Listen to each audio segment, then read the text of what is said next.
പാലക്കാട് മീഡിയയിലേക്ക് സ്വാഗതം. സംസ്ഥാനത്ത് ഞായറാഴ്ച വരെ 9 ജില്ലകളിൽ താപനില ഉയരാൻ സാധ്യതയെന്ന് കേന്ദ്ര കാലാവസ്ഥാ വകുപ്പിന്റെ മുന്നറിയിപ്പ്. പാലക്കാട്, കൊല്ലം, പത്തനംതിട്ട, കോട്ടയം, തൃശൂർ, ആലപ്പുഴ, എറണാകുളം, കോഴിക്കോട്, കണ്ണൂർ ജില്ലകളിൽ യെല്ലോ മുന്നറിയിപ്പ് നൽകി. കൊല്ലം, പാലക്കാട് ജില്ലകളിൽ ഉയർന്ന താപനില 39 ഡിഗ്രി സെൽഷ്യസ് വരെയും, പത്തനംതിട്ട, കോട്ടയം ജില്ലകളിൽ ഉയർന്ന താപനില 38 ഡിഗ്രി സെൽഷ്യസ് വരെയും, തൃശൂരിൽ 37 ഡിഗ്രി സെൽഷ്യസ് വരെയും, ആലപ്പുഴ, എറണാകുളം, കോഴിക്കോട്, കണ്ണൂർ ജില്ലകളിൽ ഉയർന്ന താപനില 36 ഡിഗ്രി സെൽഷ്യസ് വരെയും താപനില ഉയരാൻ സാധ്യതയുണ്ട്.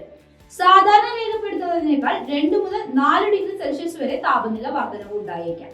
ഉയർന്ന ചൂട്, സൂര്യാഘാതം, സൂര്യതാപം, നിർജ്ജലീകരണം തുടങ്ങി നിരവധി ഗുരുതരമായ ആരോഗ്യ പ്രശ്നങ്ങൾക്ക് കാരണമാകുന്നതിനാൽ പൊതുജനങ്ങൾ മുന്നറിയിപ്പുകൾ പാലിക്കണമെന്ന് ദുരന്ത നിവാരണ അതോറിറ്റി വ്യക്തമാക്കി. തീപിടുത്തത്തിനുള്ള സാധ്യത നിലനിൽക്കുന്നതിനാൽ ജാഗ്രത പാലിക്കണം. തെക്കൻ കേരളത്തിലും മധ്യ കേരളത്തിലും ഇടിമിന്നലോടുകൂടിയ ഒറ്റപ്പെട്ട വേനൽ മഴയ്ക്കും സാധ്യതയുണ്ട്.